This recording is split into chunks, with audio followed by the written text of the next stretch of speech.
Hello everyone, this is me Dr. Salahuddin Shinwari, your physiology teacher.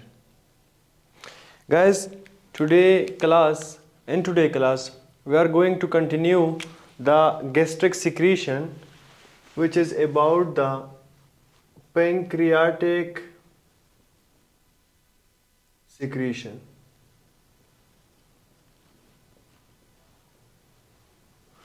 Pancreatic secretion, the third one, okay? याद रखें pancreatic secretion जो है it is highly alkaline secretion, ये highly alkaline secretion होता है, ठीक है। दूसरा, इसकी जो पीएच है इट इज ऑलमोस्ट 8.3 पीएच के साथ ये हाईली अल्कलाइन सिक्रीशन है। दूसरा, याद रखें this secretion it is rich of bicarbonate ion। ये जो सिक्रीशन है ये बाइकार्बोनेट से रिच होता है और यही बाइकार्बोनेट जो है इसकी पीएच को क्या करता है 8.3 बनाता है और हाईली अल्कलाइन बनाता है, ठीक है। यानी इस सिक्रीशन को अल्कलाइन कौन बनाता है?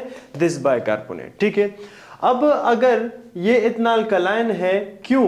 बिकॉज याद रखे to counteract the acidic gastric secretion। जो गैस्ट्रिक सिक्रीशन है हमारे पास वो हाईली एसिडिक होता है, ठीक है। उस हाईली एसिडिक की वजह से हमारा जो जीआई सिस्टम का म्यूकोजा है it can be rupture, it can be destroy, ठीक है। तो उस एसिडिटी को कॉन्ट्रैक्ट करने के लिए ये पेंक्रियाटिक सिक्रीशन क्या करते हैं? काम करते हैं, ठीक है। तो that is why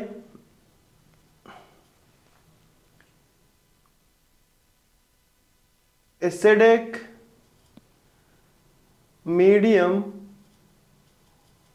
become equal to alkaline medium because of this pancreatic secretion, ठीक है।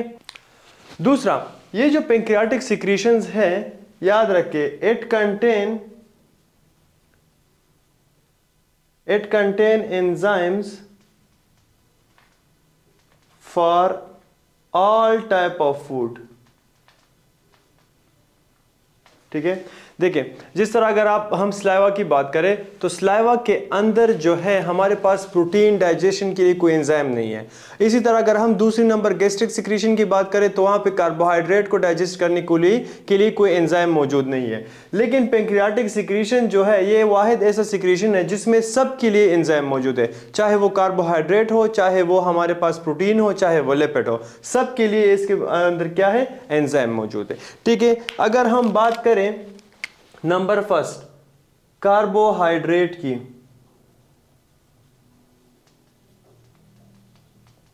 ठीक है। कार्बोहाइड्रेट के अंत के लिए हमारे पास पेंक्रियाटिक सिक्रीशन में कौन से एंजाइम मौजूद है? We have a pancreatic amylase. Carbohydrate को डाइजेस्ट करने के लिए पेंक्रियाटिक सिक्रीशन में कौन से एंजाइम है? पेंक्रियाटिक एमाइलेज है। अगर हम बात करें लिपिड की तो लिपिड के लिए पेंक्रियाटिक सिक्रीशन के अंदर हमारे पास दो किस्म के एंजाइम हैं। एक को हम कहते हैं पेंक्रियाटिक टी के साथ पेंक्रियाटिक लाइपेज और दूसरा है हमारे पास कोलाइपेज, ठीक है। ये दो किस्म के एंजाइम है पेंक्रियाटिक सिक्रीशन में for the digestion of lipid. अगर हम बात करें किसकी? प्रोटीन की,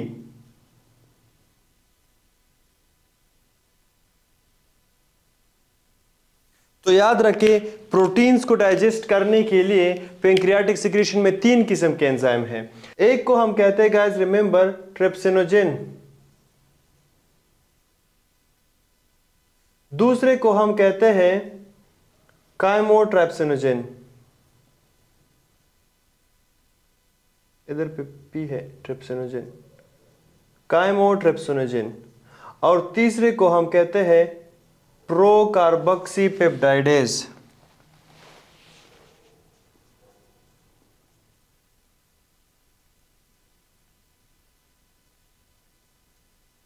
ठीक है, ये 3 किस्म के एंजाइम मौजूद है पेंक्रियाटिक सिक्रीशन में for the digestion of protein.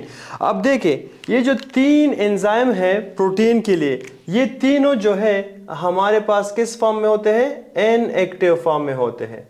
They R inactive form में, ये एक्टिव नहीं होते, इनएक्टिव होते हैं। और इस inactive form of these enzyme, इसको हम एक नाम देते हैं, नाम है जाइमोजेन। इसको कंबाइनली हम क्या कहते हैं? जाइमोजेन कहते हैं। यानी inactive form of these enzyme को हम क्या कहते हैं? जाइमोजेन कहते हैं। याद रखिए, why they are in a inactive form? Question is this, why these enzymes are in a inactive form? Remember, to prevent auto digestion. ठीक है, ऑटो डाइजेशन को प्रिवेंट करने के लिए ये एंजाइम हमारे पास क्या है?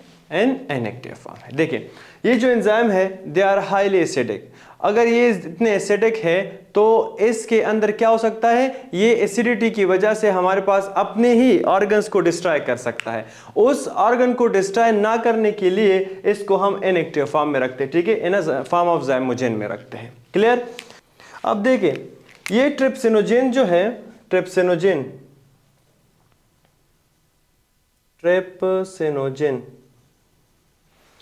इसको, ये जो है इनएक्टिव फॉर्म है। ठीक है, ये क्या है? इनएक्टिव फॉर्म है। जब ये एक्टिव होता है तो इसको एक्टिव फॉर्म में हम कहते हैं ट्रिप्सिन। ये ट्रिप्सिनोजेन जब एक्टिव होता है इसको हम ट्रिप्सिन कहते हैं। और याद रखिए इसको जो है एक्टिव कौन करता है इस ट्रिप्सिनोजेन को? Enterokinase enzyme. Enterokinase in the intestine convert या activate this trypsinogen and form what? Trypsin। और फिर क्या होता है? यही ट्रिप्सिन आगे जाके हमारे पास एक्टिव करता है दोनों साथियों को, which is a chymotrypsinogen। तो chymotrypsinogen जब हमारे पास एक्टिव हो जाता है it become chymotrypsin। It become what? It become chymotrypsin। और procarboxypeptidase become carboxypeptidase in active form, carboxypeptidase।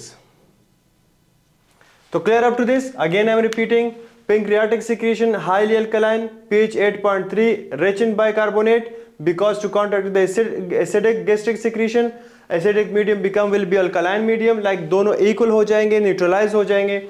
It contain enzyme for all type of food। Carbohydrate के लिए pancreatic secretion में पेंक्रियाटिक एमाइलेज है, लिपिड के लिए पेंक्रियाटिक लाइपेज कोलाइपेज है, protein के लिए ट्रिप्सिनोजेन, काइमोट्रिप्सिनोजेन एंड प्रोकार्बोक्सीपेप्टाइडेज है। जब ये तीनों एक्टिव हो जाते हैं they become trypsin, chymotrypsin and carboxypeptidase. ठीक है, याद रखिए कंडीशन है हमारे पास, कंडीशन को हम कहते हैं एक्यूट पेंक्रियाटाइटिस। Acute pancreatitis. याद रखिए दो लफ्ज होते हैं, एक होता है एक्यूट, एक होता है क्रॉनिक। एक्यूट वो जो for a very short term हो, ठीक है, और chronic for a long term चीज को कहते हैं। ठीक है, अब ये पेंक्रियाटाइटिस है आइटिस। Itis means inflammation. तो पेंक्रियास की क्या हुई? इन्फ्लेमेशन है, लेकिन for a short period of time है, so it is acute pancreatitis. कहते हैं कि during acute pancreatitis remember these enzymes, ये 3 एंजाइम्स जो है जो इनएक्टिव फॉर्म में होते हैं, it become early activated. In acute pancreatitis, these inactive enzymes become early activated, cause multiple abnormalities या multiple complications। इनकी अर्ली एक्टिवेशन की वजह से बॉडी में और बहुत ज्यादा क्या आ जाते हैं? कॉम्प्लिकेशन आ जाते हैं। Clear up to this? Very good. Now remember guys, there are 2 hormones which regularize this pancreatic secretion। ठीक है, सो रेगुलेशन यानी पेंक्रियाटिक सिक्रीशन को रेगुलेट करना 2 एंजाइम का काम है। एक एंजाइम को हम कहते हैं वेरी फेमिलियर CCKPZ, कोलिसिस्टोकाइनिन पेंक्रियोजाइमिन, और दूसरा है हमारे पास सिक्रेटिन। दूसरा क्या है? सिक्रेटिन। अब देखिए गाइस, वेरी सिंपल। जो हमारे पास CCK पेंक्रियोजामिन है, इसके दो पार्ट है, एक CCK और दूसरा PZ। ठीक है, ये जो CCK है, कोलिसिस्टोकाइनिन है, ये क्या काम करता है? Remember, it cause contraction of gall bladder.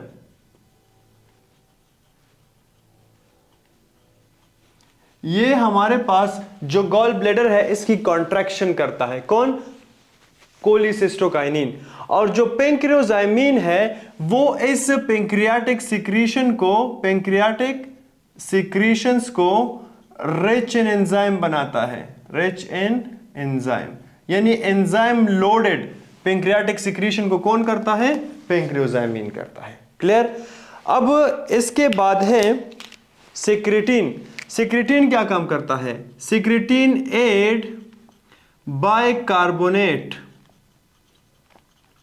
Bicarbonate to pancreatic secretions.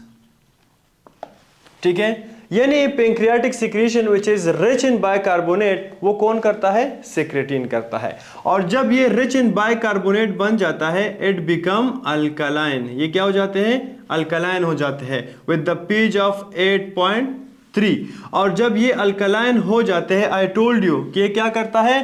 Counteract the acidic gastric secretion. तो ये हमारे पास कास करता है, ये करता है न्यूट्रलाइजेशन। एसिडिक मीडियम की क्या करता है? न्यूट्रलाइजेशन करता है। इस वजह से सिक्रेटिन को जो है नेचर्स एंटाएसिड भी कहते हैं। ठीक है, इसको क्या कहते हैं? नेचर्स एंटाएसिड भी कहते हैं। किसको? सिक्रेटिन को, because of his this nature. अब देखिए, for example we have a cell,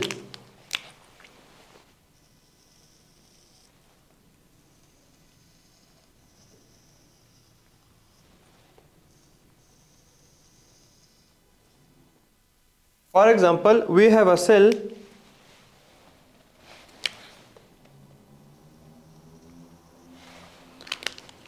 इस सेल के वन साइड पे क्या है हमारे पास?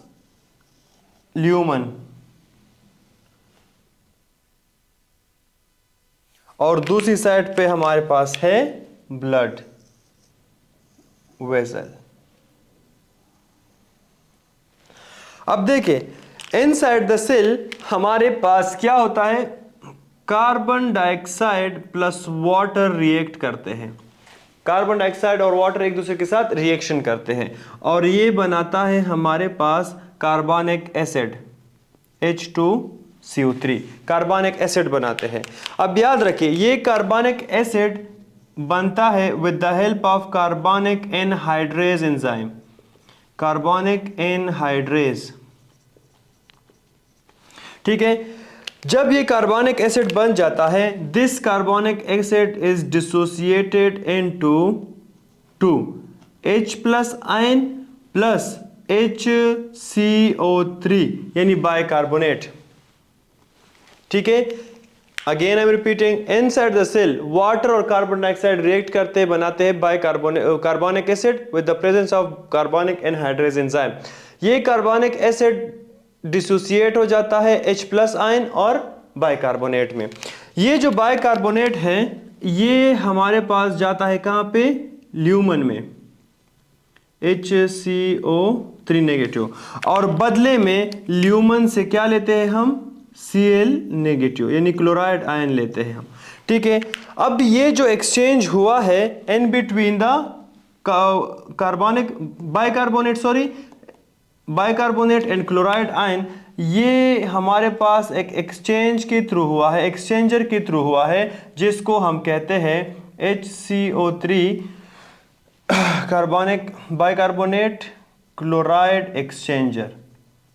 जितना कंफ्यूजन हो रही है इस बाइकार्बोनेट में और कार्बनिक एसिड में।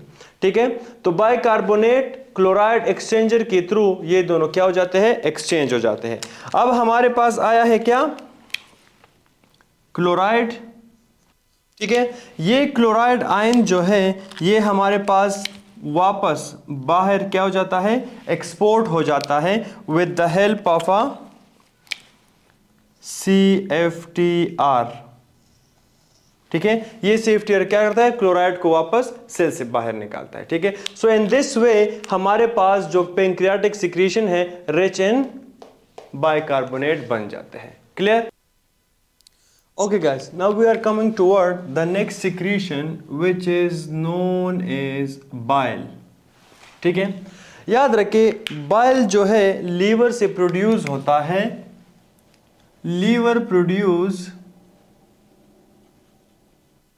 बाइल, और कितना 500 ml पर डे, यानी जो हमारा लीवर है ये 500 ml पर डे के हिसाब से बाइल प्रोड्यूस करता है। ठीक है, जब लीवर बाइल को प्रोड्यूस करता है this bile goes to gall bladder, ये कहां पे चढ़ता है, जाता है गॉल ब्लैडर में, और वहां पे गॉल ब्लैडर में स्टोर हो जाता है। ठीक है, अब देखिए जब लीवर प्रोड्यूस करता है बाइल, याद रखें इसके अंदर जो वाटर का लेवल है इट इज 97%, यानी जब लीवर बाइल प्रोड्यूस करता है तो उस दौरान उस बाइल में 97% वाटर होते हैं। ठीक है, लेकिन जब ये बाइल आ जाता है कहां पे, गॉल ब्लैडर में, और गॉल ब्लैडर में स्टोर हो जाते हैं, तो गॉल ब्लैडर के अंदर इस बाइल की कंसंट्रेशन हो जाती है, और जब कंसंट्रेशन हो जाती है तो इसके अंदर जो वाटर का लेवल है इट बिकम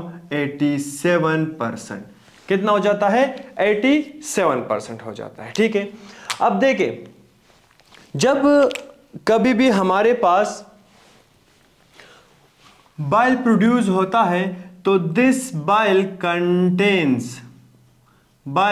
कंटेन्स, यानी जो बाइल हमारे पास प्रोड्यूस हुआ है इस बाइल के अंदर एक्चुअल में है क्या चीज, तो रिमेंबर गाइस। ठीक है, नंबर 1 इसके अंदर हमारे पास मौजूद होता है बाइल एसिड, इसमें क्या होता है, बाइल एसिड होता है। दूसरा इसके अंदर हमारे पास होता है बाइल साल्ट, क्या होता है इसमें, बाइल साल्ट। तीसरा इसके अंदर हमारे पास प्रेजेंट होता है कोलेस्ट्रॉल, और इसमें प्रेजेंट होते हैं बिलरुबिन।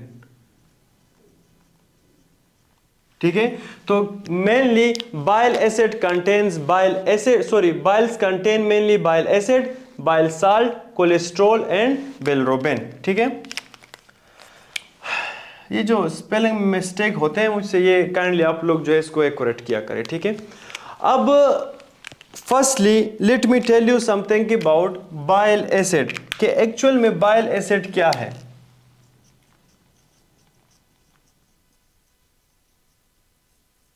बाइल एसिड, याद रखिए बाइल एसिड जो है मेनली हमारे पास दो किस्म के होते हैं, एक को हम कहते हैं प्राइमरी बाइल एसिड, और दूसरे को हम कहते हैं सेकेंडरी बाइल एसिड। एक होता है प्राइमरी बाइल एसिड, एक होता है सेकेंडरी बाइल एसिड। अब देखिए, अब प्राइमरी एसिड में हमारे पास आते हैं कोलिक एसिड, और दूसरा आता है कीनोडीऑक्सीकोलिक एसिड।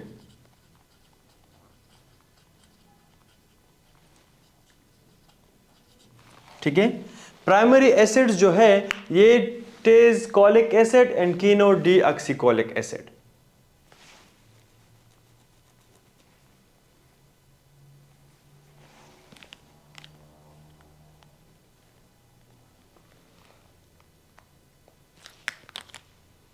और जो सेकेंडरी है दे आर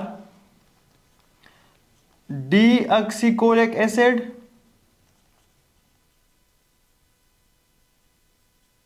और लिथोकोलिक एसिड। समझाता हूं, थोड़ा सब्र।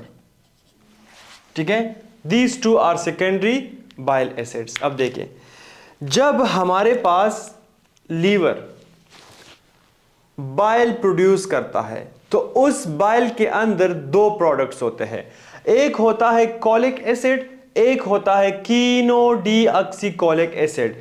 ये जो दो प्रोडक्ट्स है इनिशियली में बाइल में, इसको हम कहते हैं प्राइमरी बाइल एसिड। इन दोनों को हम क्या कहते हैं? Primary bile acid. Let me repeat again, जब लीवर प्रोड्यूस करता है बाइल एसिड तो उस दौरान उस बाइल एसिड में दो प्रोडक्ट्स होते हैं, एक कोलिक एसिड, दूसरा कीनो डीऑक्सीकोलिक एसिड, और इन दोनों को कंबाइनली हम कहते हैं प्राइमरी बाइल एसिड। जब ये दोनों आ जाते हैं हमारे पास कहां पे? इंटेस्टाइन में। जब ये दोनों आ जाते हैं कहां पे? इंटेस्टाइन में। तो इंटेस्टाइन के अंदर हमारा जो नॉर्मल फ्लोरा है, जो इंटेस्टाइनल फ्लोरा है,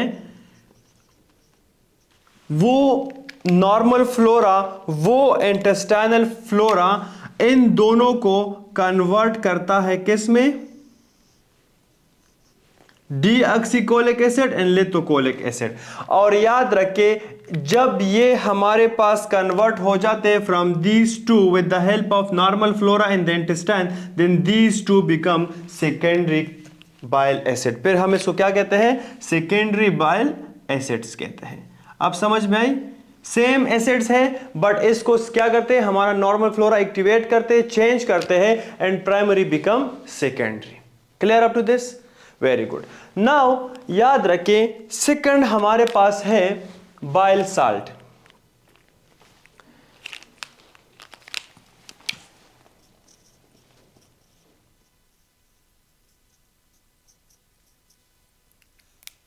जब हमारे पास बाइल एसिड्स जो होते हैं लीवर में होते हैं तो लीवर इन बाइल एसिड की कंजुगेशन करता है। क्या करता है? कंजुगेशन।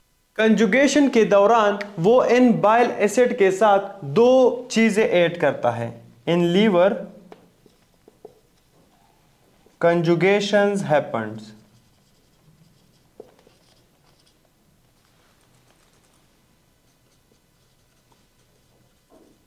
ठीक है, कंजुगेशन के दौरान टोरीन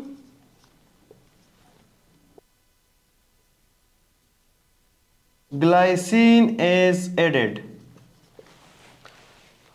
रिमेंबर गाइस, जब बाइल एसिड्स लीवर में होते हैं तो लीवर के दौरान लीवर में इसमें क्या हो जाता है? कंजुगेशन हो जाता है, और during conjugation taurine and glycine is added to bile acids. अब जब ये कंजुगेशन हो जाए तो दीज कंजुगेटेड एसिड्स जो है, ये जो कंजुगेटेड एसिड्स है, इसके साल्ट को, इसके सोडियम साल्ट को हम कहते हैं बाइल साल्ट। ठीक है, सो रिमेंबर बाइल साल्ट के बारे में, sodium salt of conjugated bile acids.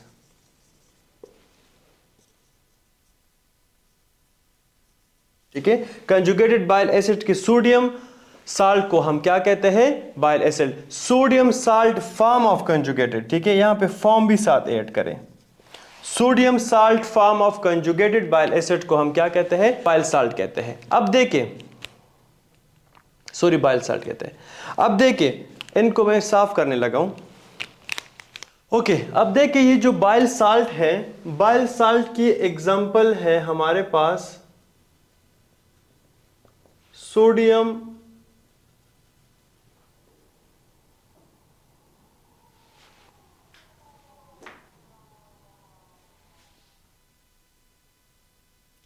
ग्लाइकोकोलिक acid. ठीक है, sodium glycocholic acid is example of bile salt. ठीक है, अब देखिए, जब हमारे पास इंटेस्टाइन में क्या जाता है? बाइल साल्ट आ जाता है। ठीक है, तो इंटेस्टाइन के टर्मिनल इलियम पार्ट में, टर्मिनल इलियम पार्ट में ये बाइल साल्ट जो है रीएब्जॉर्ब हो जाता है, रीएब्जॉर्ब हो जाता है। ठीक है, अगेन आई एम रिपीटिंग, जब बाइल साल्ट आ जाता है इंटेस्टाइन में, इंटेस्टाइन के अंदर in the terminal ileum part this bile salt get reabsorb, और जब ये रीअब्जॉर्ब हो जाता है it goes back to liver. ठीक है, अब देखें ये जो सर्कुलेशन है it is in between the intestine and liver, so this circulation is known as enterohepatic circulation. Enterohepatic circulation, the circulation which is happens in between the intestine and liver for the reabsorption of bile salt, this circulation is known as enterohepatic circulation. ठीक है, और याद रखिए जब bile salt बनता है, मैंने आगे डिस्कस किया है, तो बाइल साल्ट जो है ये बहुत ही एनर्जी कंज्यूमिंग प्रोसेस है। इस एनर्जी को बचाने के लिए हम क्या करते हैं, बाइल साल्ट को वापस रीअब्जॉर्ब करते हैं थ्रू एंटीरोहेपेटिक सर्कुलेशन। क्लियर? याद रखिए ये जो एंटीरोहेपेटिक सर्कुलेशन है ये हमारे पास 6 to 8 टाइम्स पर डे होता है। ठीक है, पर डे के हिसाब से 6 to 8 टाइम हमारे पास एंटीरोहेपेटिक सर्कुलेशन हो जाता है। अब देखिए what is the functions of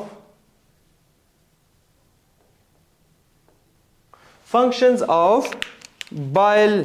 ठीक है, नंबर 1, बाइल जो है mainly helps in the digestion of fat, digestion of fats, यानी बाइल मेनली हमारे पास फैट्स की डाइजेशन एंड रीअब्जॉर्प्शन में हेल्प करता है। दूसरा,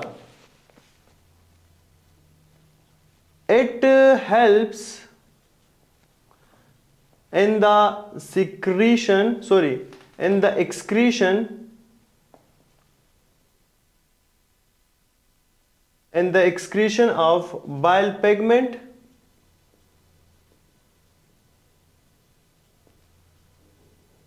and cholesterol,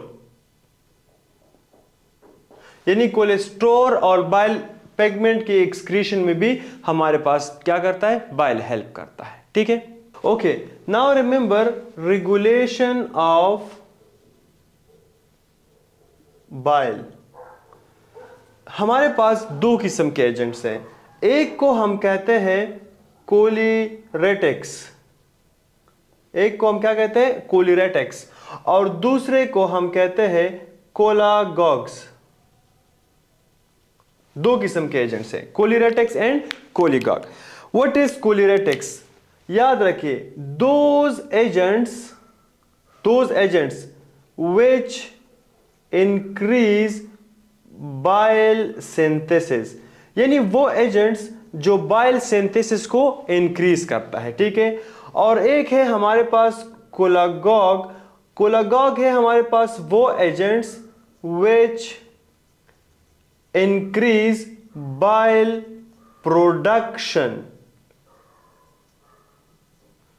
by contracting gallbladder।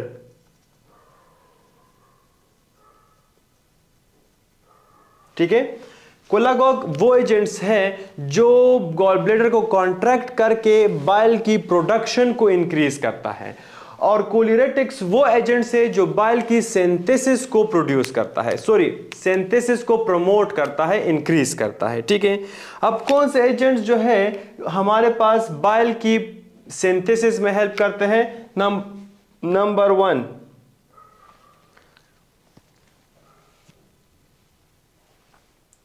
Bile acid को इंक्रीज करने में बाइल साल्ट हेल्प करता है। दूसरा, हमारे पास वेगल स्टिमुलेशंस, और तीसरा है हमारे पास सिक्रेटिन। ये तीन एजेंट्स को हम क्या कहते हैं, कोलिरेटिक्स कहते हैं, और ये बाइल सिंथेसिस को इंक्रीज करते हैं। कोलागॉग में हमारे पास आते हैं कोलिसिस्टोकाइनिन। मैंने पहले भी बताया जो कोलिसिस्टोकाइनिन है वो क्या करता है, कॉन्ट्रैक्शन ऑफ गॉल ब्लैडर करता है। तो यहां पे मैंने लिखा है कॉन्ट्रैक्शन ऑफ गॉल ब्लैडर। तो जब कॉन्ट्रैक्शन ऑफ गॉल ब्लैडर होगा हमारे पास ज्यादा बाइल प्रोड्यूस होंगे, और ये काम कौन करता है, कोलिसिस्टोकाइनिन करता है, और कोलिसिस्टोकाइनिन को हम क्या कहते हैं, कोलागॉग कहते हैं। Clear up to this? Very good. Now we have a third type of secretion in the today lecture, which is small intestine secretion.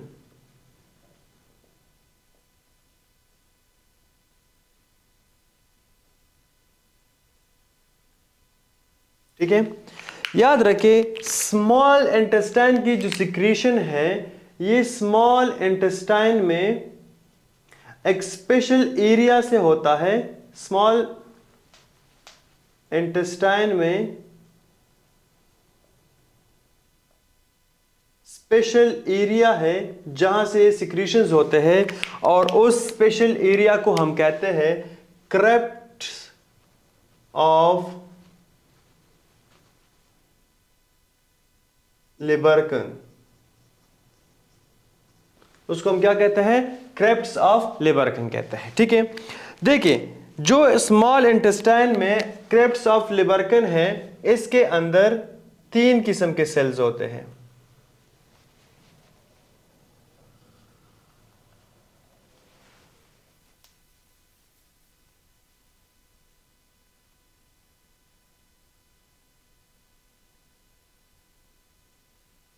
ठीक है, एक सेल को हम कहते हैं गॉबलेट सेल। क्या कहते हैं उसको? Goblet cells.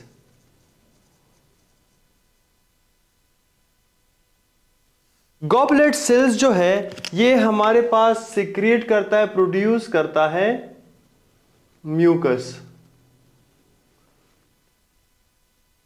प्रोड्यूस म्यूकस, और ये म्यूकस जो है ये न्यूट्रलाइजेशन में हेल्प करता है। किसमें? न्यूट्रलाइजेशन में हेल्प करता है। ठीक है, दूसरे टाइप ऑफ सेल है हमारे पास एपिथेलियल सेल्स।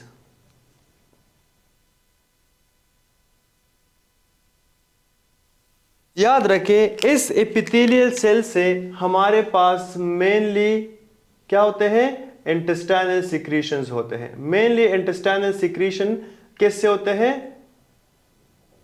एपिथेलियल सेल से। ठीक है, और याद रखें इंटेस्टाइनल सिक्रीशन को हम सक्कस एंटेरिकस भी कहते हैं।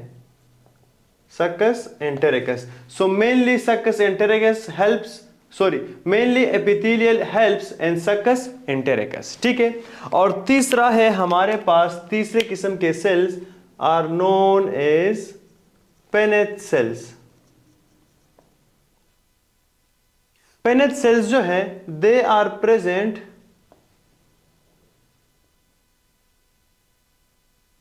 Eight the base.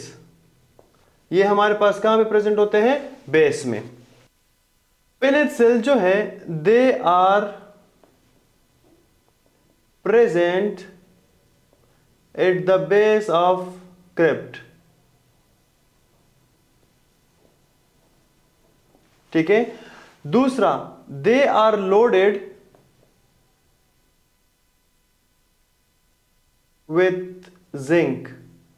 ठीक है, जो पेनेट सेल है ये हमारे पास देखिए, the first cell is known as goblet cells. इसके बाद दूसरे सेल्स जो है हमारे पास they are called epithelial cells. और जो सेल्स हमारे पास मेनली कहां पे है? बेस ऑफ द लिबर्कन्स में है, बेस ऑफ द लिबर्कन्स। ठीक है, उन सेल्स को हम कहते हैं पेनेट सेल्स। क्या कहते हैं उसको? पेनेट सेल। और ये पेनेट सेल्स जो है ये बेस ऑफ द क्रेप्ट में होते हैं और लोडेड विद जिंक होते हैं। ठीक है, दूसरा जो ये पेनेट सेल है इसके अंदर हमारे पास लाइसोजाइम एंड डिफेंसिन भी प्रेजेंट होते हैं।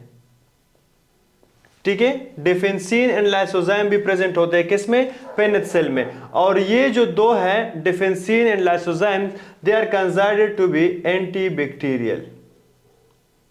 दे are considered to be anti bacterial. Clear up to this? So guys, this was all about the GI secretions. ठीक है, हमारे पास GI secretion में mainly salivary secretion, gastric secretion, pancreatic secretion, bile और हमारे पास last है intestinal secretion. ठीक है, हमने एक एक को स्टेप बाय स्टेप पढ़ा।